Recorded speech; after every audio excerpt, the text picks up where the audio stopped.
Trump had announced it, now he is making it true, he takes radical action. The fact that he would first issue hundreds of decrees, and withdraw from the Paris Climate Agreement, among other things, had been foreseeable, like some other decisions. Much more significantly, however, the DOGE agency founded by Elon Musk, Department for Government Efficiency, is just as radically striking. Thus, a lot of people, including in the military, were dismissed. There a ban on trans people was initiated.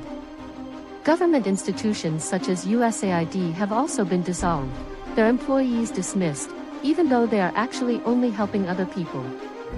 The Trump administration's justification is clear: costs are to be saved. It may be the case at this point, as Trump always says, namely that the cancelled offices actually produce a lot of costs, but their auxiliary factor should not be underestimated. Curiosity on the side, just a few days after the first wave of layoffs, the government tried to bring back some of the employees, as it had been determined that they had no one else with the appropriate know-how. Unfortunately, some of them had even misplaced their contact details or could no longer be reached. As expected, Trump's term in office begins more than chaotic. This year there have been another wildfires in the area around Los Angeles, which were even more devastating than last year. While it initially looked as if the fires would not move closer to the city, hurricane-force winds caused them to quickly get out of control. Governor Gavin Newsom declared a state of emergency, followed a little later by President Joe Biden, still in office at the time, with the declaration of a state of disaster. In fact, the fires then reached foothills of the city and continued to rage there abruptly. Many houses and streets burned down completely, including houses of celebrities. Fortunately, most of the residents could be evacuated beforehand. The fires left a large swath of devastation, and it was not until January 22 that the tide turned and they were gradually brought under control until they were almost completely extinguished on January 31, with the exception of the smoldering embers, where it took even longer. Reconstruction will require an enormous effort. For the new Trump administration, of course, the predecessors are to blame for their mismanagement.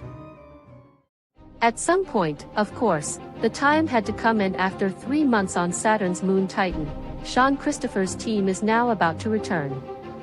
The successful Saturn mission, in addition to last year's Shango mission, had been increasingly in the headlines. Even the discovery of shafts on the lunar surface had caused quite a stir. As with the Europa mission, the Saturn mission also consists of a crew of 7. Although some supplies were loaded and to a certain extent supplies could be generated on board, nothing was apparently found on the surface that would be necessary to achieve long-term supply. However, this had been taken into account from the outset, which is why the crew of the Lewis and Clark is now preparing for the returning flight. Here everything also has been going as planned so far. The return flight to Earth will take another 3 to 4 years. In total, the astronauts sacrificed almost 8 years of their lives for less than 4 months on Saturn's moon. That was certainly not easy, and we will have to wait and see whether the returned results are worth the effort. It is expected that the crew has collected a lot of soil samples, which should provide further insights into life in space.